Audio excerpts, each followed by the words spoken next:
ठीक है। नमस्कार। न्यूज एनसीआर की सीरीज ह्यूमंस ऑफ फरीदाबाद के 93वें एपिसोड में आप सभी का स्वागत है। मैं हूं आपके साथ प्रताप चौधरी। माफ़ी चाहूँगा, अभी थोड़ी देर पहले ही हम लाइव आए थे, लेकिन कुछ टेक्निकल ग्लिच आ गया जिसकी वजह से हमें दोबारा से लाइव होना पड़ा और वो जो कुछ सेकंड की वीडियो थी उसको पेज से डिलीट कर दिया गया है। तो हम आपके साथ फिर से दोबारा जुड़े हैं। तो आज के जो हमारे खास मेहमान हैं वो हैं मदन चावला जी, जो कि गिफ्ट एक संस्था है जो थैलीसीमिक बच्चों के लिए काम करती है, उसके आप प्रेसिडेंट हैं। गिफ्ट यानी कि globally integrated foundation for thalassemia, जो इसकी फुल फॉर्म है गिफ्ट की। और गिफ्ट का एक बड़ा सुंदर मतलब होता है, आपको भी पता है, मीनिंग उपहार। तो एक नाम इतना अच्छा है तो काम भी बहुत इनके अच्छे हैं। जैसा इनका नाम इनकी संस्था का है गिफ्ट, तो एक उपहार के रूप में ही ये थैलीसीमिक बच्चों के लिए काम करते हैं। तो सबसे पहले तो आपका बहुत बहुत स्वागत है मदन जी। हम अपनी जनता के साथ, अपने दर्शकों के साथ दोबारा से फिर जुड़े हैं। तो सीधे हम शुरुआत करते हैं क्योंकि टाइम का भी थोड़ा सा वो है। गिफ्ट जो है ये कब से थैलीसीमिक बच्चों के लिए काम कर रही है और आपने इस गिफ्ट नाम रखने के पीछे क्या लॉजिक है और किस तरह से आपका रहता है, कितने वॉलंटियर्स आपके साथ में जुड़े हुए हैं संस्था में? जी, सबसे पहले तो मैं धन्यवाद करना चाहूँगा आपका और आपके चैनल का, जिसने हमें आज मौका दिया कि अपने कुछ श्रोताओं के साथ, आपके दर्शकों रूबरू हो सके और थैलेसीमिया के साथ के बारे में उनसे जानकारी बांट सके। जी। गिफ्ट, जैसे कि आपने बताया, globally integrated foundation for thalassemia, नाम से ही जाहिर है कि हम थैलेसीमिया के बच्चों को सेवाएं देते हैं अपनी। और संस्था की अपनी एक स्ट्रेटजी है जिसके बारे में हम विस्तारपूर्वक चर्चा करेंगे। गिफ्ट पूरे देश भर में थैलेसीमिया के बच्चों को अपनी सेवाएं देती है। और गिफ्ट वास्तव में एक इंडियन कंपनीज एक्ट 2013 के अंदर सेक्शन 8 में रची गई संस्था है। अच्छा। सेक्शन 8 का मतलब नॉट फॉर प्रॉफिट। मतलब संस्था का उद्देश्य बड़ा सिंपल है, सेवा करना, कोई प्रॉफिट कमाना नहीं है। जी। सबसे पहली बात तो ये है। जी। जहाँ तक बात है वॉलंटियर्स की, तो गिफ्ट में 4 डायरेक्टर्स हैं। जी। कंपनी में डायरेक्टर ही होते हैं और चारों अपनी जेब से ही पूंजी लगा के डायरेक्टर बनते हैं। अच्छा। और ये पूंजी ऐसी है कि जैसे आपके लिए मान लो बेड डेट्स है, क्योंकि इस पे आपको कोई भी रिटर्न कभी नहीं मिल सकता। तो आपके मन में वो श्रद्धा है, वो भावना है कि आप समाज सेवा से इतना जुड़ना चाहते हैं कि अपनी जेब से पैसा लगाने के लिए तैयार है, तो ही आप जैसे संस्था तैयार कर सकते हैं। जी। पहला पॉइंट ये है। दूसरा, हमारे वॉलंटियर पूरे देश भर में है, मुख्य रूप से दिल्ली एनसीआर में, इसके अलावा कोलकाता में, चेन्नई में, बेंगलोर में, जयपुर में, पंजाब में, अमृतसर लगा लो। तो देश के ऐसे मुख्य शहर जहाँ पर हमें लगता है कि थैलेसीमिया बच्चों की संस्था है, संख्या ज्यादा है, तो वहाँ पर हमारे वॉलंटियर जो है मौजूद है। तो आगे जैसे आपके सवाल। जी। तो मैं आप सभी दर्शकों को बता दूं कि आज का जो हमारा सेशन है ये बहुत ही इंफॉर्मेटिव रहने वाला है। बहुत कुछ हमें यहाँ से जानकारी मिलेंगी और अवेयर करने का भी आज का हमारा लाइव सेशन काम करेगा कि आपको पता चलेगा कि थैलेसीमिक बच्चों को किस तरह की ज़रूरतें होती हैं, किस तरह से आप उनके लिए मदद का काम कर रहे हैं, ताकि थैलेसीमिक बच्चों को समय समय पर, मैं आपको बता दूं कि थैलेसीमिक बच्चों को हर 15 से 20 दिन में ब्लड की आवश्यकता होती है, तभी वो जीवित रह सकते हैं। तो आप समझ सकते हैं कि रक्त की कितनी बड़ी वैल्यू है हमारे देश में, हमारे समाज में। और ये जो रक्तदान शिविर आप आजकल देखते हो कि बहुत ज़्यादा संख्या में हो रहे हैं, तो इसका मतलब यही है कि ये जो थैलेसीमिक बच्चे हैं, हर 15 से 20 दिन में इनको ब्लड चाहिए। इतने ब्लड डोनेशन कैंप लगने के बावजूद भी उन तक ब्लड की पूर्ति जो है वो नहीं हो पा रही है। तो बहुत अधिक से अधिक संख्या में हमें ब्लड डोनेट करने की ज़रूरत है, ताकि ये जो थैलेसीमिक बच्चे हैं ये जीवित रह सकें और ये भी संसार का भोग ले सकें। एक मैंने आपकी संस्था के बारे में देखा, जब मैंने आपके डिटेल्स मेरे पास आपकी तरफ से आई, तो उसमें एक चीज़ मेंशन थी, कंट्रोल, क्योर, केयर। तो मैं चाहूँगा कि तो इन तीनों चीज़ों को आप हमें एक एक करके एक्सप्लेन करें कि ये क्या है और किस तरह से आप काम करते हैं। वैसे तो फरीदाबाद में और भी मेरे ख्याल से संस्थाएं हैं जो थैलेसीमिया के ऊपर काम कर रही हैं, देश में और भी बहुत सारी संस्थाएं काम करती हैं। आपकी जो गिफ्ट है, ऐसा क्या है जो और संस्थाओं से अलग काम कर रही है? और ये जो 3 चीज़ों को आप फॉलो कर रहे हैं, कंट्रोल केयर क्योर, ये क्या है? थोड़ा सा मैं जानना हूँ, पहले कंट्रोल पर हम आते हैं, तो कंट्रोल क्या है? जी बिल्कुल, बहुत अच्छा क्वेश्चन किया आपने जी। बल्कि उससे पहले मैं कुछ क्षण लेना चाहूँगा कि अपने दर्शकों को थैलेसीमिया के बारे में बताने के जी लिए। जी जी। और थैलेसीमिया बेसिकली एक ऐसा रक्त विकार है जहाँ पर बच्चों की बॉडी में हेल्दी हीमोग्लोबिन या हेल्दी रेड ब्लड सेल्स नहीं बनते हैं, और रेड ब्लड सेल्स के अंदर ही हीमोग्लोबिन होता है। हीमोग्लोबिन हमारे शरीर में एक ऐसा प्रोटीन है जो कि पूरे शरीर के अंदर ऑक्सीजन को ले जाने के लिए काम करता है। आप समझ सकते हैं कि अगर शरीर के अंदर हीमोग्लोबिन नहीं है, कम पड़ रहा है या ठीक नहीं बन पा रहा, तो शरीर में ऑक्सीजन की मात्रा ठीक जा ही नहीं पाएगी, जिससे कि हमारी लाइफ की क्वालिटी इतनी अच्छी नहीं पाती जितनी भी नॉर्मल तरीके से होनी चाहिए। जी।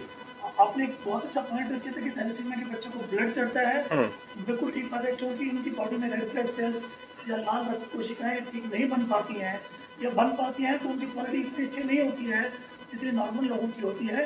तो इस कारण उनको बार बार हमें रेड ब्लड सेल्स चढ़ाने पड़ते हैं।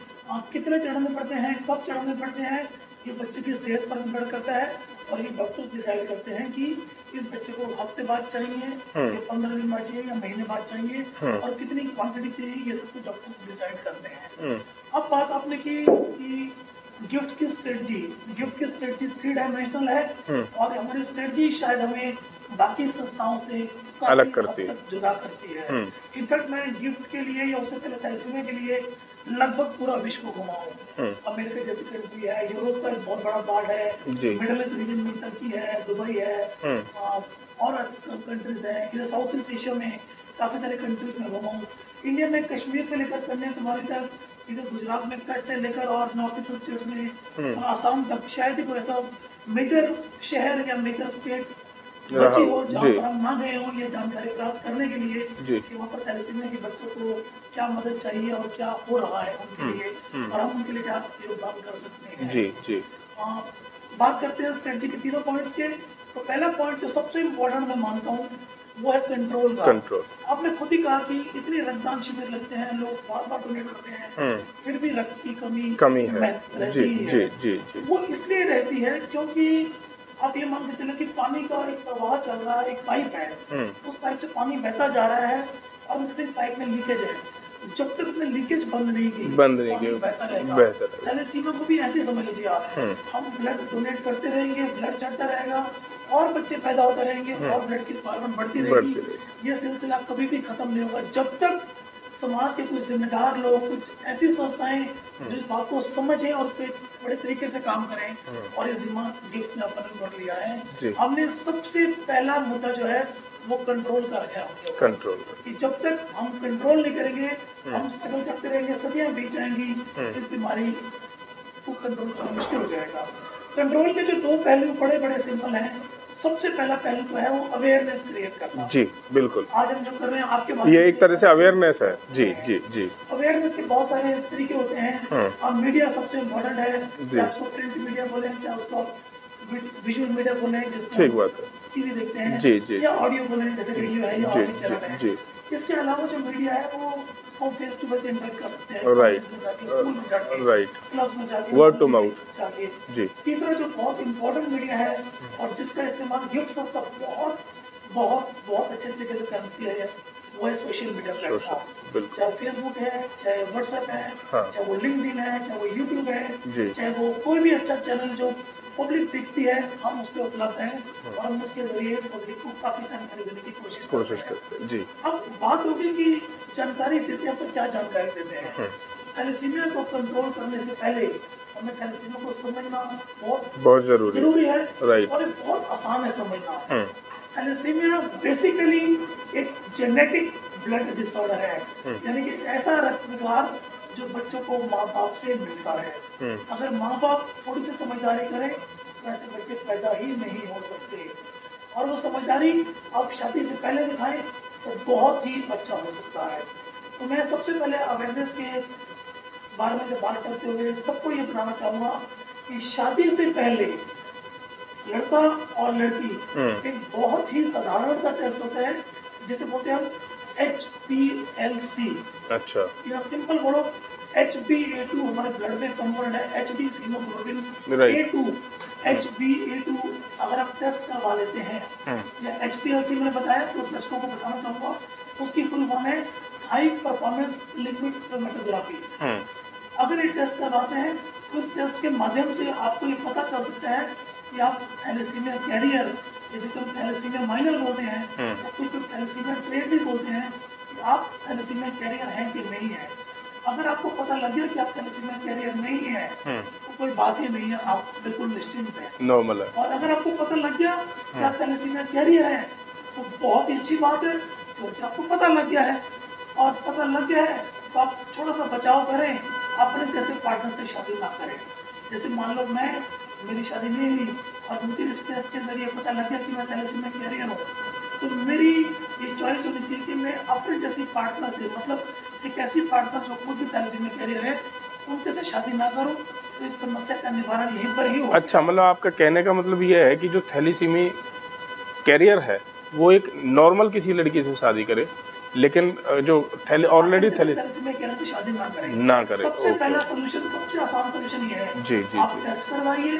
टेस्ट में अगर आपको पता लग गया कि आप थैलेसीमिया कैरियर है, तो शादी से पहले आप अपने लाइफ पार्टनर जो आपको होने वाला है उनसे बोलिए कि आपने टेस्ट करवाया कि नहीं करवाया। अगर उन्होंने करवाया, उनकी रिपोर्ट देखिए, इसमें कोई भी बुरी बात नहीं है। हम जन्म कुंडलियां मैच करते हैं, हाँ बिल्कुल, हम उन बातों में विश्वास करते हैं जिनका हमारे बच्चों पे शायद इम्पैक्ट होगा कि नहीं होगा, पर ये साइंटिफिकली प्रूवन बात है। अगर मैं थैलेसीमिया कैरियर हूँ और मेरी वाइफ भी है, तो चांसेस हैं कि मेरा बच्चा थैलेसीमिया मेजर पैदा होगा। थैलेसीमिया मेजर होने का मतलब मेरा बच्चा जिंदगी भर किसी और के रक्त पे, ये बिल्कुल सही बात है। अगर हम इन चीज़ों को ध्यान रखेंगे और टेस्ट कराएंगे तो इनका जो एक पहला बिंदु है कंट्रोल, तो हम कंट्रोल फिर उस चीज़ को कर पाएंगे, और ये अपने उस कंट्रोल बिंदु को करने में, सफल करने में आगे बढ़ पाएंगे उसको। तो सबसे पहला हमारा काम ये है कि हम शादी कर रहे हैं तो एक ये टेस्ट ज़रूर करवा लें, तो इसमें कोई आपत्ति भी नहीं है, कोई बुराई भी नहीं है। और बिल्कुल सही कहा आपने कि हम कुंडलियाँ तो कहीं ना कहीं मैच कराती ही हैं। अगर मंगली मंगला निकल जाते हैं तो फिर हम अवॉइड करते हैं ना शादी करना, तो इसी तरह से इसका भी थोड़ा सा ध्यान रखें। जी, दूसरी बात, अगर आप किसी और मनुष्य को होते हैं, चलो कोई बनी हमारा अफेयर है कि मुझे ये पार्टनर पसंद आ गया है और मैं किसी से शादी करना चाह रहा हूँ, तब भी कोई बात नहीं है। बस आपको ये करना है कि जब आपकी जो वाइफ है, जब गर्भावस्था की स्टेज में आती है, तो पहले 3 महीने में अपना जो है उस बेटी का टेस्ट जरूर करवाएं। तो उसके लिए टेस्ट की सुविधा है जिसे हम लोग बोलते हैं CVS, कोरियोनिक विलस सैंपलिंग, की डॉक्टर लोग समझते हैं। बहुत आसानी से टेस्ट होता है। कोई भी गायनेकोलॉजिस्ट यानी कि स्त्री रोग विशेषज्ञ जिसमें गर्भावस्था में महिलाएं डॉक्टर से मिलती हैं, वो आपको इस टेस्ट के बारे में बताएंगी। इस टेस्ट के अंदर भी आपको ये पता चल सकता है, इस टेस्ट के माध्यम से आपको पता चल सकता है कि पेट में जो शिशु है, जो बच्चा पनप रहा है, क्या वो थैलेसीमिया मेजर तो नहीं है जी। और अगर आपको पता चल जाता है तो आपको ये भी कानूनी रूप से ये आप इस बात के लिए काइंड ऑफ फ्री हैं कि आप उस बच्चे का उस बच्चे का गर्भपात करवा सकते हैं। अच्छा, तो ये भी आपको कानून से छूट है। तो आपको बस दूसरी चॉइस है, पहली चॉइस हमने पहले बताया आपको कि आप कोशिश करें कि शादी ही ना करें। दूसरा, अगर शादी कर ली है तो गर्भावस्था में ये टेस्ट जरूर करवाएं, ताकि आपको कभी किसी प्रकार से पता चल गया कि बच्चा थैलेसीमिया मेजर है तो आप उसका गर्भपात करवा सकते हैं। इसमें कोई भी बुरी बात नहीं है। पहले 3 महीने में ये मेडिकली भी काइंड ऑफ रिस्की नहीं है और कानूनी रूप से कोई प्रावधान भी है। तो आप किसी ऐसे बच्चे को जमीन पे लाने से बचा सकते हैं जो जिंदगी भर किसी दूसरे के रक्तदान से अपनी जिंदगी में निर्भर होगा। मदन जी, एक बात और मैं जानना चाहूँगा कि थैलेसीमिक कैरियर और थैलेसीमिक मेजर जो आप बात कर रहे हैं, इन दोनों में कितना फ़र्क है? उन दोनों में फ़र्क ज़मीन आसमान का है, मैं कहूँगा। थैलेसीमिया मेजर बेसिकली एक बीमारी है और थैलेसीमिया कैरियर कोई बीमारी नहीं है। थैलेसीमिया कैरियर आपके ब्लड में सिर्फ इतना है कि आपका हीमोग्लोबिन जो है नॉर्मल लोगों से थोड़ा सा कम रहता है। अच्छा, बस आप अपने आप में पूर्णतः स्वस्थ हैं। आपने सिर्फ एक कमी है, वो कमी ये है कि अगर आपने अपने जैसे किसी जीवन साथी से शादी कर ली तो आप दोनों मिलके एक थैलेसीमिया मेजर बच्चा प्रोड्यूस करने में सक्षम हो जाते हैं। इस देश में, इस विश्व में ऐसे कई जाने माने पर्सनालिटीज हैं। अमिताभ बच्चन जी उनमें से एग्जाम्पल है। हमारे देश के सदी के महानायक अमिताभ बच्चन जी थैलेसीमिया कैरियर है। अच्छा जी, और उनकी वाइफ जो जया बच्चन जी हैं वो नॉर्मल है, तो भगवान की तरफ से उनके बच्चे हैं। तो जो थैलीसीमिक कैरियर जो होता है उसको ब्लड चढ़ाने की बार बार जरूरत नहीं पड़ती? थैलीसीमिया कैरियर को किसी भी प्रकार के किसी भी इलाज की कोई भी जरूरत नहीं पड़ती है। हो सकता है आपको थैलीसीमिया कैरियर हो, अच्छा, हो सकता है मैं भी हूँ, हमारे आसपास श्रोताओं में जो लोग सुन रहे हैं इनमें से काफ़ी हो सकते हैं। टिपिकली मैंने महसूस किया है कि हिंदुस्तान जैसे देश में 5.5 से 7% लोग जो हैं वो थैलीसीमिया कैरियर होते हैं। अच्छा, हमें पता ही नहीं होता जब तक हम टेस्ट नहीं करते हैं। मैं बड़ा ही इंटरेस्टिंग एग्जांपल देना चाहूँगा। मैंने अमिताभ बच्चन जी का जिक्र किया, उनको भी नहीं मालूम था कि वो थैलीसीमिया कैरियर है जब तक 80 के दशक में एक बहुत ही फेमस फिल्म आई थी कुली। अच्छा, और कुली के एक सीन में आपको ध्यान होगा अमिताभ बच्चन जी को चोट लगती है शूटिंग के दौरान। उनको प्रीति सती जो उनके साथ खलनायक का रोल करते हैं, एक घूसा मारते हैं, घूसा उनके पेट में लगता है और वो घूसा उनको कुछ खतरनाक सा लगता है और वो घायल होकर हॉस्पिटल में भर्ती होते हैं रियल जिंदगी की बात में। और वहाँ पर उनको ब्लड की जरूरत होती है, डॉक्टर को ब्लड दिया, काफ़ी दिया और बाद में एक्सटेंडेड डॉक्टर को लगा कि काफ़ी ब्लड देने के बाद भी हेमोग्लोबिन लेवल जो है नीचे से ऊपर नहीं आ पा रहा है। तब जाके उनका थैलेसीमिया का टेस्ट किया, पता चला कि वो थैलेसीमिया कैरियर है और डॉक्टर समझ गए कि इनका हीमोग्लोबिन जो है अब नेचुरल रूप से ही लो है। तो इस स्टेज में जाके जब डॉक्टर अमिताभ बच्चन जैसे लोगों को पता लगता है कि हम थैलेसीमिया कैरियर है तो हमारी और आपकी तो हम बात ये कर सकते हैं। और आप इस बात का अंदाजा लगा सकते हैं कि थैलेसीमिया कैरियर कितनी नॉर्मल लाइफ जीते हैं। अमिताभ बच्चन जी इस टाइम 70 साल से ऊपर और देख लिए बिल्कुल फिट है। आप उनकी एनर्जी देखिए, उनकी हाँ, फिटनेस देखिए, बिल्कुल बहुत बड़ा एग्जाम्पल है। तो आपकी बात का दोबारा जवाब देते मैं कहूँगा कि थैलेसीमिया कैरियर के बारे में कुछ भी कह पाना असंभव है जब तक कि आपने खुद टेस्ट नहीं करवाया, आपको पता नहीं चला कि आप कैरियर है। और थैलेसीमिया में जो मैंने आपको बताया है कि वो ब्लड पे निर्भर करते हैं। इस बात को थोड़ा सा और मैं खींचते हुए बताऊंगा आपको कि जो मैंने टेस्ट की बात की थी HbA2 टेस्ट, कई लोग इस टेस्ट को इसलिए थोड़ा सा महंगा है, हालांकि महंगा नहीं है, 700-800 रुपए में टेस्ट हो जाता है जी। फिर भी मैं कहता हूँ कि हमारी संस्था गिफ्ट पूरे देश में मैं रिपीट करता हूँ, कश्मीर से कन्याकुमारी तक हम इस टेस्ट के कैंप लगाने के लिए इच्छुक हैं। अगर हम बहुत ही डिस्काउंटेड रेट पे टेस्ट करते हैं, सिर्फ और सिर्फ 250 रुपए की बात करते हैं। अगर आप वो 250 रुपए अफोर्ड कर सकते हैं जो कि आपके आने वाले बच्चे के भविष्य को निर्धारित कर सकता है तो बहुत अच्छी बात है। पर अगर आप ये समझते हैं कि आप समाज के ऐसे वर्ग से संबंध रखते हैं कि जहाँ पर आपको 250 रुपए देना में मुश्किल है, तो हमारी संस्था उसका खर्चा भी आपके लिए भरेगी। आप कृपया करके इस टेस्ट को जरूर करवाएं। बहुत बढ़िया, बहुत बढ़िया। और संस्था भी पे करने के लिए तैयार है, तो मेरे ख्याल से अब तो आपको इस चीज को समझ जाना चाहिए। मैं सभी दर्शकों से रिक्वेस्ट करूंगा कि जिस तरह से मदन जी अपील कर रहे हैं आप लोगों से, तो ये कहीं ना कहीं आपके निजी स्वास्थ्य की ही बात है जी। तो अगर आप ना भी करवाएं तो इनको कोई फर्क नहीं पड़ेगा, लेकिन ये एक समाज को जागरूक करने के लिए निकले हैं, थैलीसीमिया को कंट्रोल करने के लिए निकले हैं, उसको खत्म करने के लिए निकले हैं, तो आपको सिर्फ साथ ही तो देना है और तो कुछ ना आपने खर्च करना है ना कुछ करना है, सारी सुविधाएं आपको इनकी संस्था दे रही है। तो मेरे ख्याल से आप सभी को इनको सपोर्ट करना चाहिए जी। दूसरी चीज मेरे ख्याल से कंट्रोल पर हमने काफी बातें कर ली है, तो दूसरा आता है केयर। तो केयर के बारे में थोड़ा सा आप डिस्क्राइब करें। केयर के बारे में बात करते हैं तो बड़ी सिंपल सी बात है, केयर मतलब ध्यान करना, राइट। बहुत ज्यादा लोगों में गलतफहमी है कि हमने बच्चों को ब्लड दे दिया या हमने बच्चों को दवाइयां दे दी तो बच्चों का इलाज हो रहा है। मैं इस चैनल के माध्यम से आपके जरिए आज की चर्चा के जरिए सभी थैलेसीमिक बच्चों के माँ बाप को आगाह करना चाहूंगा कि अगर आप समझ रहे हैं कि आपके बच्चों को ठीक समय पे ब्लड मिल रहा है, उनकी दवाइयां हो रही हैं, उनके चेकअप हो रहे हैं और उनके आप टेस्ट करवा रहे हैं तो उस बच्चे का इलाज हो रहा है, नहीं, ये सिर्फ बच्चे का केयर हो रहा है, सिंपल भाषा में होता है मैनेजमेंट हो रही है, ये इलाज नहीं है, ये जिंदगी भर चलता रहेगा। इसलिए केयर के बारे में मैं आपको 4 बातों के बारे में बहुत ही गंभीरता से बताऊंगा। सबसे पहला जिसकी मैंने बच्चे की जिंदगी ऑलमोस्ट असंभव हो जाती है वो है बच्चों को टाइम पर लाल रक्त कोशिकाएं यानी कि रेड ब्लड सेल चढ़ाना, जिसे हम साधारण भाषा में ब्लड चढ़ाना बोलते हैं, पर एक्चुअली वो PRBC packed red blood cells चढ़ाए जाते हैं बच्चों को। इसके बारे में हमें ब्लड की क्वालिटी का बहुत ध्यान करना पड़ता है। हम सबसे पहले आपको रिक्वेस्ट करें कि जहां तक हो सके बच्चों को ल्यूकोडिप्लीटेड ब्लड चढ़ाएं। ल्यूकोसाइट डिप्लीटेड ब्लड का मतलब ऐसा ब्लड जिसमें व्हाइट ब्लड सेल्स यानी कि श्वेत रक्त कोशिकाएं ना हो। अच्छा, प्योर रेड ब्लड सेल्स यानी कि प्योर लाल रक्त कोशिकाएं चढ़ाएं। दूसरी बात मैं बताऊंगा कि बच्चे को ब्लड चढ़ाने से पहले आप कृपया अपने हेमेटोलॉजिस्ट यानी कि रक्त विकार विशेषज्ञ से जरूर सलाह लें। मैं कई बार देखता हूँ कि पेरेंट्स फोन करते हैं, मदन जी बच्चे के 25 दिन हो गए हैं, क्या ब्लड चढ़ाने 30 दिन हो गए हैं, 15 दिन हो गए हैं। ये बात ठीक है, अपने बच्चे के बारे में आपको अवगाह रहना बहुत अच्छी बात है। जो वयस्क बच्चे हैं, जो 18 साल के ऊपर है, उनको खुद भी पता होता है, पर बच्चे को ब्लड चढ़ाने से पहले उसका हीमोग्लोबिन लेवल चेक करना बहुत इंपॉर्टेंट है।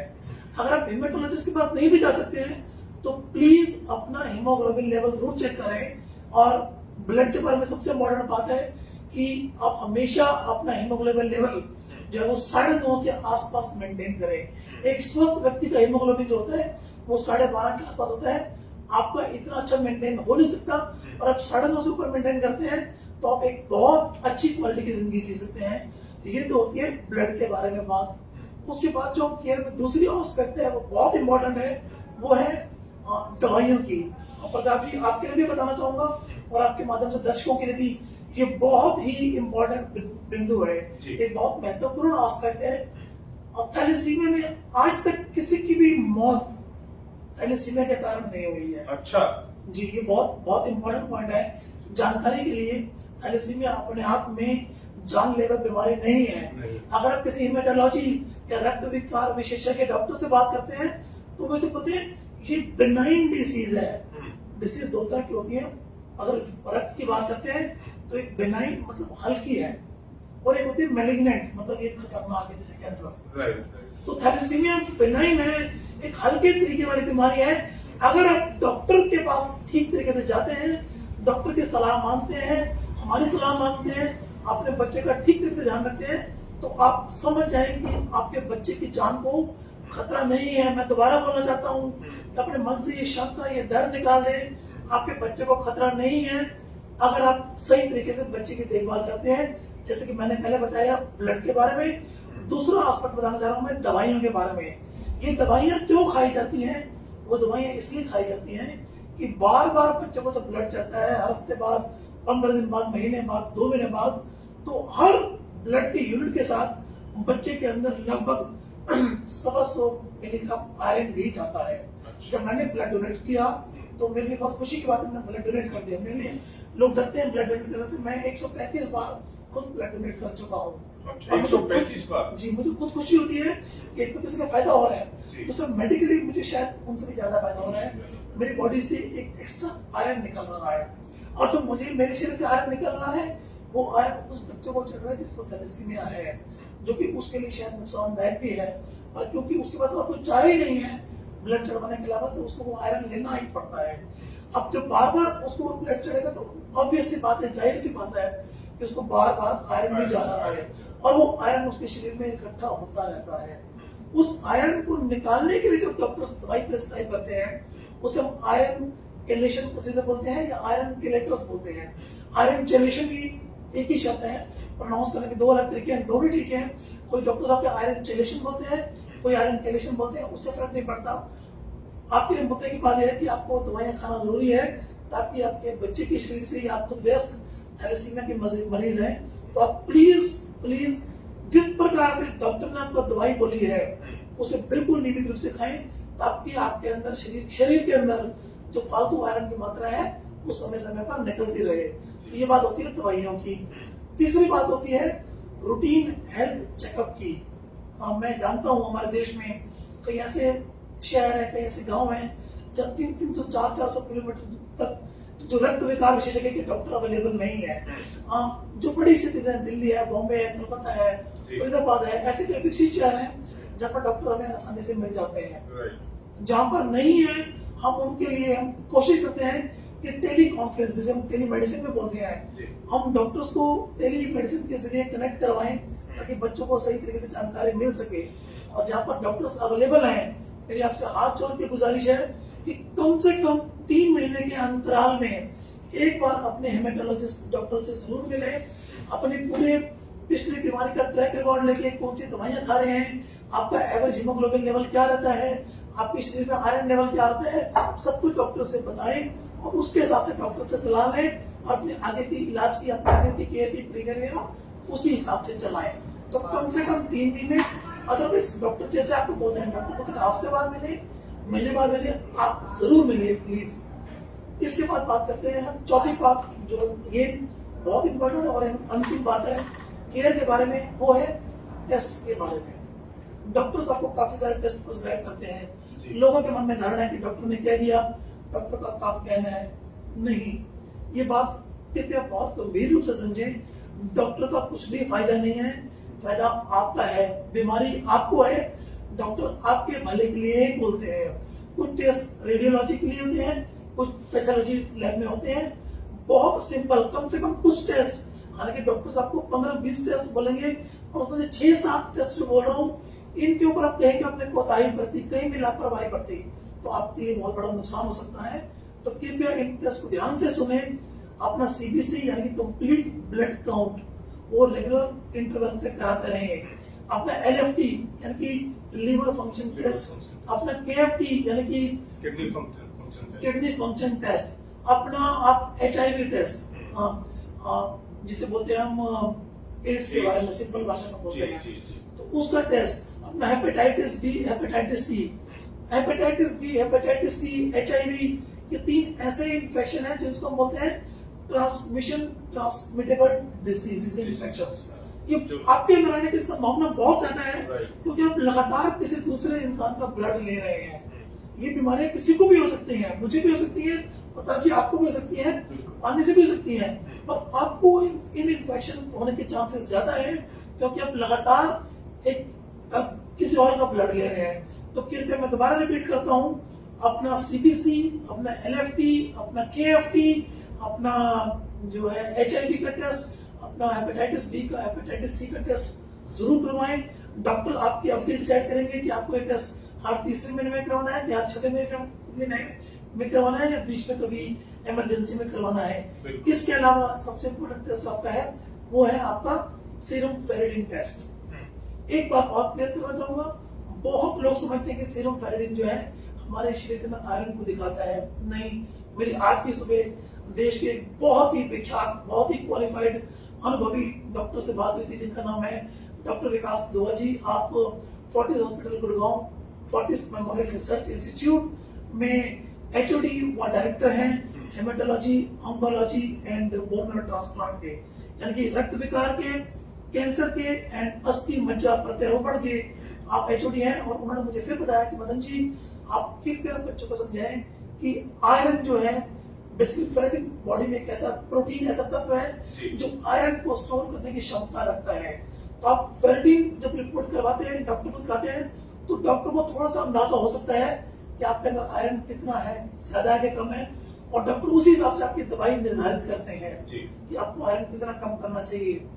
खासकर 8 साल से ज्यादा उम्र वाले के बच्चों के लिए हमने आज सवेरे अपने सोशल मीडिया प्लेटफॉर्म्स के जरिए एक मैसेज काफी हद तक लोगों को पहुंचाने की कोशिश की है।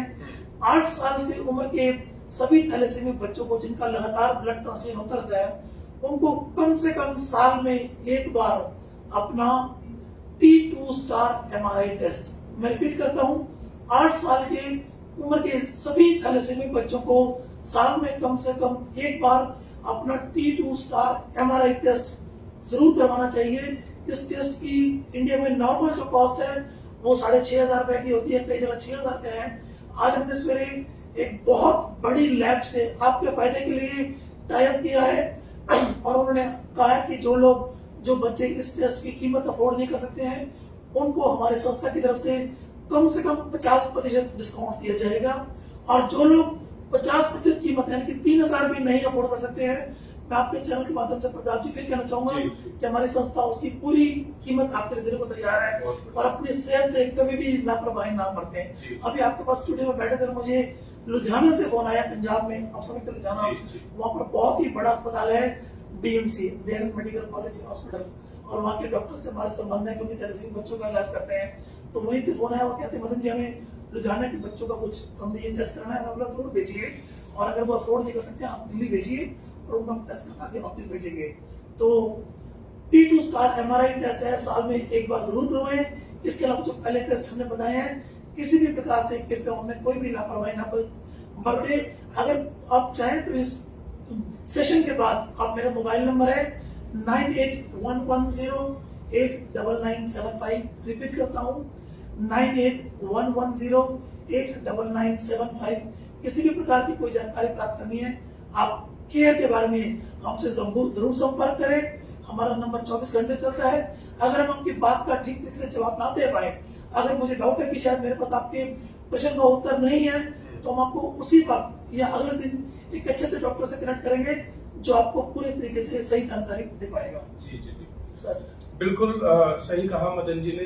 देखिए कितना अवेयर करने की कोशिश कर रहे हैं, कितनी जानकारी इनके पास है। एक तरह से मैं कहूँ तो मदन जी, मुझे ऐसा लग रहा है जैसे मैं डॉक्टर के साथ बैठ के बात कर रहा हूँ, क्योंकि बहुत सारी इंफॉर्मेशन आपके पास थैलेसीमिक इस बीमारी के लिए है। तो आप टेस्ट कराइए, और जो केयर और हम क्योर की, कंट्रोल की बात कर रहे हैं, बड़े अच्छे से एक एक चीज को आप मदन जी आप तक पहुंचाने की कोशिश कर रहे हैं ताकि आप जागरूक हों। तो हम एक और बिंदु है हमारा क्योर, जो कि आप जिस पर काम कर रहे हैं, तो उसको लेने से पहले मैं आपसे एक जानकारी और चाहूंगा कि अपने फरीदाबाद शहर में जी कितने थैलेसीमिक बच्चे होंगे? वो फरीदाबाद शहर में अगर बात करते हैं तो मेरे हिसाब से अंदाजन बच्चे जो है वो 150-140 के आसपास हैं। और बाकी अगर फरीदाबाद में हम बात करते हैं कि कितने बच्चों का ब्लड ट्रांसफ्यूजन होता है, तो वो संख्या 250 से 275 के बीच में है। वो संख्या स्पेशली आता है क्योंकि कोरोना के दौरान आसपास के शहर, खासकर दिल्ली में काफी सारे अस्पताल हैं जो फुल फ्लेज कोविड सेंटर बना दिए गए थे। तो उसके उन हॉस्पिटल से काफी सारे बच्चे जो हैं फरीदाबाद में अपने रक्त आधान या ब्लड ट्रांसफ्यूजन की सुविधा लेने के लिए आए थे। और ये बहुत ही अच्छी बात है कि हमारे शहर में रक्त ट्रांसफ्यूजन की बहुत अच्छी फैसिलिटीज है। मैं बताना चाहूंगा कि फरीदाबाद के सेक्टर 9 में रोटरी थैलेसीमिया केयर सेंटर है। रोटरी ब्लड बैंक की बिल्डिंग के बेसमेंट में ही है। मैं कई बार जाता रहता हूँ और मैंने बहुत अच्छे हॉस्पिटल्स के ब्लड ट्रांसफ्यूजन देखे हैं, इंडिया में भी, इंडिया के बाहर भी। अगर आप बहुत अच्छे, मैं बोलूँगा 5 स्टार 7 स्टार लेवल के जब आप ब्लड ट्रांसफ्यूजन देते हैं, कुछ वैसी ही सुविधाएं फरीदाबाद में रोटरी थैलेसीमिया केयर सेंटर आपको पूर्णतः निःशुल्क देता है। आपको यहाँ पर फ्री ब्लड मिलता है, एक एयर कंडीशन एटमॉस्फेयर में, बहुत ही हाइजीनिक एटमॉस्फेयर में, एक बहुत ही अच्छे वातावरण में, एक्सपर्ट डॉक्टर्स की निगरानी में फ्री ब्लड चढ़ाया जाता है। तो इसलिए काफी लोग ये जो ब्लड का प्रोसेस रहता है थैलेसीमिक बच्चों को, जैसे मान लीजिए वो ब्लड बैंक में जा रहा है, रोटरी जिसकी आप बात कर रहे हैं, तो क्या कोई अलग तरीका थैलेसीमिक बच्चों के लिए होता है ब्लड चढ़ाने का? कितना टाइम लगता है उस प्रोसेस में, क्या कैसे रहता है? मैं चाहूँगा वो जानकारी भी थोड़ा सा आप शेयर करें। ब्लड चढ़ाने का अलग तरीका तो नहीं होता। हिंदुस्तान में थोड़ी सी नॉलेज की कमी कह लो, थोड़ी सी रिसोर्सेज की कमी कह लो, या कई बार दिक्कत होती है कि हमें बहुत दूर जाना पड़ता है। तो कई जगह हिंदुस्तान में मैं जानता हूँ कि होल ब्लड चढ़ाया जाता है। और मेरे भी कुछ टाइम पहले हमने एक कैपेसिटी बिल्डिंग वर्कशॉप का प्रोग्राम बनाया था गुड़गांव में, एक बहुत बड़े अस्पताल में, और जहाँ पर 9 हेमेटोलॉजिस्ट स्पेशलिस्ट, एक से एक ज्यादा क्वालिफाइड, एक से एक ज्यादा अनुभवी और एक से एक ज्यादा बेहतर जानकारी वाले हमारे साथ जुड़े थे। और हमने ये क्वेश्चन, और उस कार्यक्रम में लगभग 11 डिफरेंट प्रदेश के लोगों ने भाग लिया था। हमारे एनजीओ ने सबको इन्वाइट किया था, इंदौर के लोग भी थे उसमें हिसार से भी, सिरसा से भी लोग आए थे, रोहतक से आए थे, जयपुर से आए थे, अलवर से आए थे, लखनऊ से आए थे, काफी सारे शहरों के लोग आए थे जानकारी प्राप्त करने के लिए। और बहुत अच्छा विषय था। और उसी दौरान हमने डॉक्टर से बात की थी। डॉक्टर साहब, ये धारणा और मेरे मन में भी थी पहले ये कि कई बच्चों को होल ब्लड चढ़ाया जाता है, तो क्या ये गलत है? तो डॉक्टर ने कहा था कि मदन जी, बड़ी सिंपल सी बात है कि हमें जरूरत होती है रेड ब्लड सेल्स की, क्योंकि हमारी बॉडी में रेड ब्लड सेल्स की कमी है। तो हमें जहां तक होना चाहिए पीआरपीसी चलानी चाहिए, यानी कि पैक्ड रेड ब्लड सेल्स। अगर वो उपलब्ध नहीं है तो होल ब्लड सेल्स चढ़ा लेना चाहिए, कोई दिक्कत नहीं है। एक्चुअली ये टेक्नोलॉजी की बात थी, उस टाइम ब्लड के कंपोनेंट को अलग करने की हमारी टेक्नोलॉजी नहीं थी। तो जैसा मैं ब्लड डोनेट किया, उसके टेस्ट के चढ़ा दिया। आजकल ब्लड बैंक्स में जो ब्लड को अलग करने की मशीनें हैं, जिसमें फ्लेसेस मशीन होते हैं, तो आप ब्लड से बड़े आराम से प्लेटलेट्स अलग कर सकते हैं, बड़े आराम से व्हाइट ब्लड सेल्स प्लाज्मा अलग कर सकते हैं। तो क्योंकि हम एक ब्लड यूनिट के 3-4 फायदे उठा सकते हैं, तो हम एक जगह क्यों खराब करें। मतलब डॉक्टर साहब ने बड़े अच्छे तरीके से बताया, मदन जी आपको सिर्फ डेजर्ट खाने होते हैं, आपको मिठाई खाने होते हैं और आपको पूरी थाली मिल जाती है, उसमें रोटी भी है, दाल भी है, चावल है, आप खा लेते हैं। तो उसके नहीं, बाकी मुझे नुकसान कर रहा है, बाकी वो चीज की जरूरत है तो मेरा शरीर वेस्ट कर रहा है। तो अच्छी बात यह है कि हम ब्लड के 3-4 कंपोनेंट निकाल के जिसको जो जरूरत है उसको वो चढ़ाएं। थैलेसीमिया के बच्चों को रेड ब्लड सेल की जरूरत है तो उनको वो चढ़ाना चाहिए, पहला पॉइंट। दूसरा, मैंने ब्लड के बारे में बताया कि आपको जहां तक पॉसिबल है ल्यूकोसाइट डिप्लीटेड ब्लड या ल्यूकोसाइट रिड्यूस्ड ब्लड चढ़ाना चाहिए, और ये ब्लड आजकल थोड़ा सा महंगा मिलता है पर मिल जाता है। तीसरी बात, जैसे रोटरी ब्लड बैंक कहा था आपको, इस ब्लड बैंक में स्लाइन वाटर वॉश ब्लड चढ़ाया जाता है, जो कि अपना में बहुत अच्छा है। इस विषय में मैंने बहुत से डॉक्टर से बात की, लगभग मानो तो आप 50-60 जो विश्व प्रसिद्ध रक्त विकार विशेषज्ञ हैं उनसे बात की। उन्होंने कहा था कि जो स्लाइन वाटर वॉश ब्लड है ये पुरानी टेक्निक है, और जिन बच्चों को इन्फेक्शन होने के चांसेस ज्यादा होते हैं उनको ये ब्लड चढ़ाया है तो उनको बहुत फायदा होता है। तो अपनी बात को मैं संक्षिप्त रूप से दोबारा क्लोज करता हूँ कि इनके लिए ब्लड की कोई खास प्रोसेस नहीं है। प्रोसेस वही है, आप ब्लड बैंक जाते हैं, अपना रिक्वेजिशन फॉर्म भरते हैं, आपके ब्लड का सैंपल लिया जाता है, सैंपल की क्रॉस मैचिंग करके आपको उसी ब्लड ग्रुप का 1 यूनिट ब्लड दिया जाता है और आपको ट्रांसफ्यूजन दिया जाता है। ट्रांसफ्यूजन के टाइम में जो आपने पूछा कितना टाइम लगता है, सो इसका कोई भी समय सीमा निर्धारित नहीं है। एवरेज समझ होता है वो लगभग 1 घंटे से लेकर 3 घंटे तक आपको 1 यूनिट ब्लड चढ़ाया जा सकता है। अगर इतने टाइम में आपको 1 यूनिट ब्लड चढ़ता है, वो बात फिर मैं बताऊंगा कि डॉक्टर्स निर्धारित करते हैं, उस बात के लिए ना मैं कम्पिटेंट हूँ और टाइम में क्वालिफाइड हूँ कि इस बार मैं आपको सलाह दूं। ये सलाह देना डॉक्टर्स का काम है, बट एवरेज ड्यूरेशन जो है 1 से लेकर 3 घंटे तक 1 यूनिट की चाहिए। तो चलिए, हमारा एक अंतिम जो बिंदु था क्योर, जो कि इनकी संस्था का स्लोगन भी हम कह सकते हैं कि कंट्रोल, केयर और क्योर। तो हमने 2 एस्पेक्ट को क्लियर कर लिया है। एक एस्पेक्ट हमारा रहता है क्योर। तो सब क्योर के बारे में आप थोड़ा सा और खुल के दर्शकों को कुछ बताइए। जी, कंट्रोल का क्योर का मतलब बड़ा सिंपल है, इलाज। और जब हम इलाज की बात करते हैं तो परमानेंट यानी कि स्थायी इलाज की बातें करते हैं। स्थायी इलाज में आज तक जो वर्ल्ड में सबसे फेमस, सबसे पॉपुलर है और जो इजीली अवेलेबल है वो है bone marrow transplant. Bone marrow transplant एक बहुत पॉपुलर वर्ड है, बहुत लोगों ने सुना होगा, और एक्चुअल वर्ड जो होना चाहिए उसको होना चाहिए स्टेम सेल ट्रांसप्लांट। बल्कि और अगर स्पेसिफिक कहूं तो हेमेटोपोएटिक स्टेम सेल ट्रांसप्लांट जो है सही वर्ड है, HSCT, haematopoietic stem cell transplant, जो बिल्कुल सही वर्ड है। यही थैलेसीमिया का परमानेंट इलाज है आज के टाइम में, और ये इलाज हिंदुस्तान में भी है, पूरे विश्व में भी है। एक दूसरा इलाज उसके बारे में बाद में बात करेंगे। सबसे पहला जो पॉइंट होता है इलाज की पद्धति के लिए वो है कि बच्चे का यानी कि थैलेसीमिया के पेशेंट का HLA मैच होना, अपने HLA का टेस्ट होना, सॉरी मैचिंग की बाद में करूंगा। सबसे पहले HLA टेस्ट, HLA यानी कि ह्यूमन ल्यूकोसाइट एंटीजन, एक प्रकार का DNA। अगर साधारण भाषा में बात करें, सबसे पहले अपने बच्चे का HLA टेस्ट करवाएं।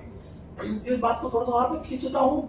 HLA टेस्ट की नॉर्मल जो कीमत होती है वो अंदाजन 13,000 रुपए की होती है, और हमारी संस्था कश्मीर से कन्याकुमारी तक ये टेस्ट फ्री करवा रही है। आप किसी भी शहर में, किसी भी गांव में हैं, अपने आसपास 50 बच्चों को इकट्ठा करें, उनके सगे भाइयों को इकट्ठा करें, सगे बहनों को इकट्ठा करें। आप 50 लोग ऐसे इकट्ठा करें, हमारा नंबर मैंने आपसे पहले शेयर किया है, हमें फोन करें, हम आपको डेट देंगे।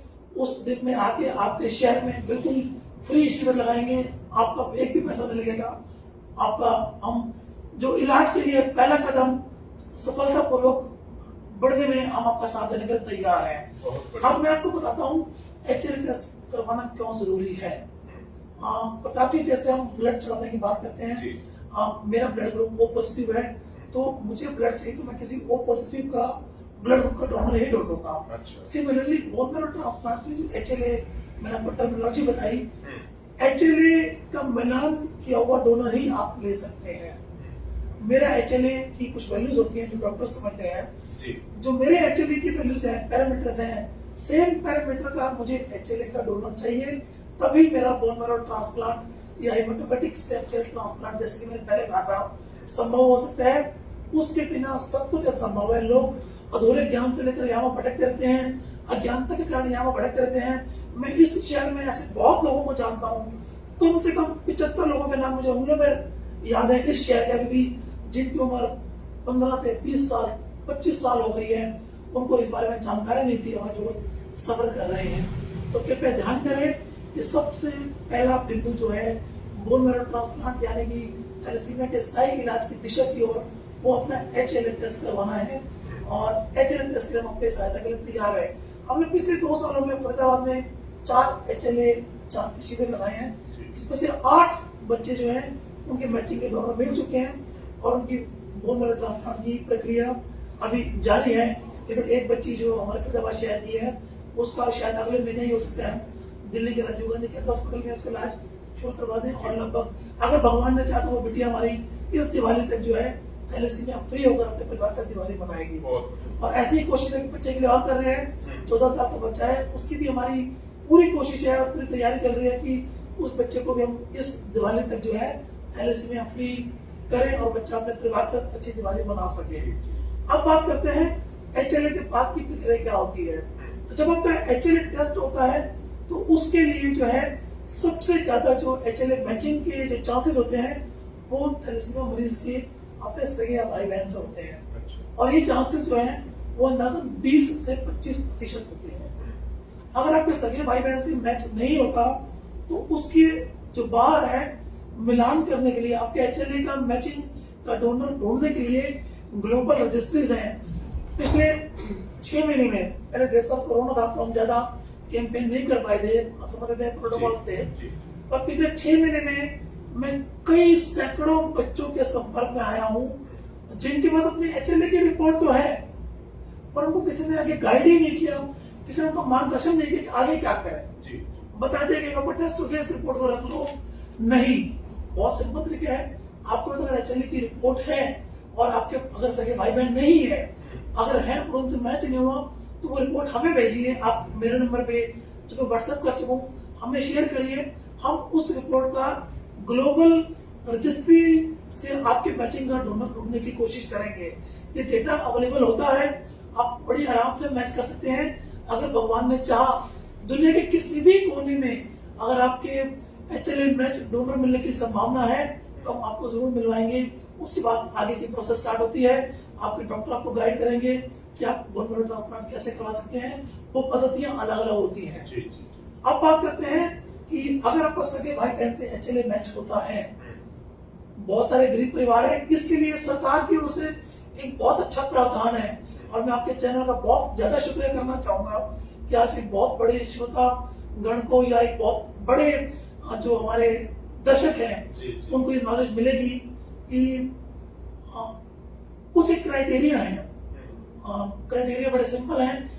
एक तो थैलेसीमिया बच्चे की आयु जो है वो 13 साल से कम होनी चाहिए, नंबर 1। नंबर 2, जैसे मैंने कहा था कि बच्चे के सगे भाई या बहन से उसका HLA मिला हुआ होना चाहिए। नंबर 3 जो है उस परिवार की वार्षिक आय जो है 5 लाख रुपए से कम होनी चाहिए। नंबर 4 जो है वो पूरे हिंदुस्तान में 8 हॉस्पिटल हैं, उनके नाम मैं बताना चाहूंगा। दिल्ली के 2 अस्पताल हैं, दिल्ली का Rajiv Gandhi cancer institute and research centre Delhi में बहुत प्रसिद्ध है। All India institute of medical sciences यानी कि एम्स अस्पताल इंडिया का सबसे बड़ा अस्पताल बोलते हैं। CMC यानी कि Christian medical college Vellore Tamil Nadu में बहुत फेमस बहुत पुराना अस्पताल है। इसके अलावा हम बात करते हैं लखनऊ में Sanjay Gandhi PG medical college वो है। लुधियाना में भी क्रिश्चियन मेडिकल कॉलेज है। बेंगलोर में नारायण हृदयालय, माफ कीजिएगा, नारायण हृदयालय, मैं रिपीट करता हूँ। कोलकाता में टाटा मेमोरियल इंस्टीट्यूट है एंड चंडीगढ़ में PGI मेडिकल कॉलेज बहुत ही प्रसिद्ध नाम है। इन 8 हॉस्पिटल्स में अपना इलाज करवाना चाहते हैं तो आपको अगर आपने पहले 3 क्राइटेरिया मैंने बताए हैं वो और इन 8 हॉस्पिटल से कोई हॉस्पिटल डिसाइड करते हैं तो आपको सरकार की ओर से एक स्कीम चलती है जिसे थैलेसीमिया व एनीमिया बाल सेवा योजना बोलते हैं। मैं रिपीट करता हूँ, थैलेसीमिया एवं एनीमिया बाल सेवा उस स्कीम के तहत आपको कोल इंडिया लिमिटेड जो एक सरकारी कंपनी है उसके CSR के अंदर, CSR बोलते हैं कॉर्पोरेट सोशल रिस्पॉन्सिबिलिटी, उसके तहत आपको 10 लाख रुपए की सहायता मिल सकती है बोन मैरो ट्रांसप्लांट के लिए। मैं दोबारा रिपीट करूंगा, इन 8 हॉस्पिटल से मैंने नाम बताए थे, आप हॉस्पिटल का नाम वैसे कभी भी कंफर्म कर सकते हैं दोबारा, तो आपको 10 लाख की सहायता वहां से मिल सकती है। इसके अलावा आपको प्रधानमंत्री सहायता कोष से लगभग 3 से 5 लाख रुपए की सहायता मिल सकती है, और डिपेंड करते हैं आप कौन से स्टेट में है, उस स्टेट के मुख्यमंत्री भी चाहे तो आपको 2 से 3 लाख रुपए की मदद कर सकते हैं। तो कुल मिला के कहने का मतलब यह है कि आपका इतनी धनराशि में बोन मैरो ट्रांसप्लांट लगभग मुफ्त हो सकता है। तो प्रताप जी, आपके चैनल के माध्यम से मुझे ये बात बताने का मौका मिला, तो मुझे उम्मीद है काफी लोग इसका फायदा उठाना चाहेंगे। बिल्कुल, और बहुत ही इंफॉर्मेटिव रहा, और आज हमें भी, मैं आपको बताऊं कि मुझे भी बहुत कुछ सीखने को आपसे मिला, और बहुत सारी जानकारी आज हमें प्राप्त हुई है। बहुत सारी ऐसी बातें थी जो हमें भी नहीं पता थी, जो आज आपसे हमें वो सीखने को मिली। जी, मैं थोड़ा सा और बताना चाहूंगा कि जिन बच्चों का HLA अपने सगे भाई बहन से नहीं मिला, मतलब जो कि मैंने बताया आपको सरकारी योजना का लाभ उठाने में उसको हम बोलते हैं हिंदी में वो फिट नहीं बैठते हैं, हिंदी शायद थोड़ी सी महंगे, मैं माफी चाहूंगा, जो उसके लाभार्थी नहीं है, शायद ठीक वर्ड है, तो उनके लिए भी आप, अगर आप समाज के उस वर्ग से संबंध रखते हैं जहाँ की आर्थिक आय इतनी नहीं है कि आप जो बोन मैरो ट्रांसप्लांट का खर्चा जो कि अंदाजन 20 से 35 लाख 40 रुपए तक हो सकता है, वो अगर आप टॉलरेट या बेयर नहीं कर सकते हैं तो भी निराश होने की बात नहीं है। बहुत सारे प्लेटफॉर्म्स हैं जिनके जरिए आपकी मदद हो सकती है। जैसे कि मैंने आपको बताया कि फरीदाबाद का एक बच्चा ही है, मैं बच्चे का नाम नहीं लूंगा, और ऐसे बहुत सारे बच्चों की मदद कर रहे हैं क्राउड फंडिंग प्लेटफॉर्म्स के जरिए। ऐसी बहुत सारी संस्थाएं हैं जो आपके लिए पैसा इकट्ठा करने में बहुत मदद करती हैं, और ऐसे बहुत सारे केस हुए हैं, सक्सेसफुल हुए हैं, फरीदाबाद में नहीं, हरियाणा में नहीं, पूरे विश्व में हुए हैं। ऐसे बच्चों की 16 करोड़ रुपए की मदद हुई है। तो अगर आपको जानकारी नहीं है तो कृपया हमसे संपर्क में रहें, हम आपकी पूरी मदद करेंगे। और अगर आपको भगवान ने सक्षम बनाया है कि आपके परिवार वाले इस खर्चे को सहन कर सकते हैं, फिर तो कोई दिक्कत नहीं है। आप प्लीज बोन मैरो ट्रांसप्लांट के बारे में सोचिए, ताकि आपके बच्चे को इस बीमारी से हमेशा के लिए निजात मिले। सर, बोन मैरो ट्रांसप्लांट के अलावा एक दूसरी पद्धति जो सुनने में काफी आ रही है, और विकसित देशों जैसे अमेरिका में बात करें, यूरोप में है, थोड़ी सी चली भी है ट्रायल फेज में, जिसे हम बोलते हैं जीन थेरेपी। अच्छा, जीन थेरेपी के बारे में सिर्फ इतना बताना चाहूंगा कि वो टेक्नोलॉजी है जिसमें आपको अपने मैचिंग का HLA डोनर नहीं चाहिए। जो आपके खराब जीन्स हैं अपनी बॉडी के अंदर, जिसके कारण आपका ब्लड बार बार खराब हो जाता है, उसी जीन्स को डॉक्टर्स अपने टेक्नोलॉजी, अपने अनुभव, अपने क्वालिफिकेशन के अनुसार ठीक करते हैं। उसमें वायरस डालते हैं, वो वायरस ठीक करके वही जीन्स आपकी बॉडी में वापस डाल देते हैं और आप ठीक हो जाते हैं। परंतु ये भी ट्रायल फेज में है, हिंदुस्तान में कब आएगी कहा नहीं जा सकता। बहुत बड़ी कंपनी ब्लूबर्ड, जिसने अपनी जीन थेरेपी का नाम जिंटेग्लो ब्रांड से रखा था, पिछले हफ्ते मुझे खबर मिली थी, और खबर बहुत अच्छी नहीं है। यूरोप में उन्होंने अपने ब्रांड को काफी प्रचलित किया था, परंतु यूरोप सरकार से इस थेरेपी के कितना खर्चा होना चाहिए इस बारे में सरकार से कुछ सहमति नहीं हुई है, और उन्होंने पूरा का पूरा ये थेरेपी जो यूरोप से बाहर ले जाने की बात कर दी है। तो कुल मिला के आप कह सकते हो कि यस, एक इलाज पॉसिबल है, परंतु हिंदुस्तान जैसे देश में उसे आने में 3 साल लगेंगे, 5 साल लगेंगे, 7 साल लगेंगे, फिलहाल कुछ नहीं कहा जा सकता। तो आप प्लीज, अगर अपने बच्चे का अपने स्थायी इलाज चाहते हैं तो बोन मैरो ट्रांसप्लांट के ऊपर फोकस करिए। मदन जी, जैसे कि पिछले 1.5-2 साल से हम कोविड की समस्या से जूझ रहे हैं, इस महामारी से जूझ रहे हैं जी, हम सभी ने इसको झेला है।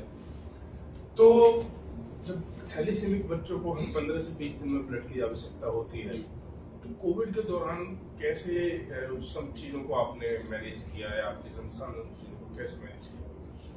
बहुत ही महत्वपूर्ण प्रश्न है जी, और मैं कहूँ तो इस प्रश्न का आंसर देते हुए जितनी मुझे खुशी होती है, मुझे दुख भी होता है और मैं शायद बोर भी हो चुका हूँ।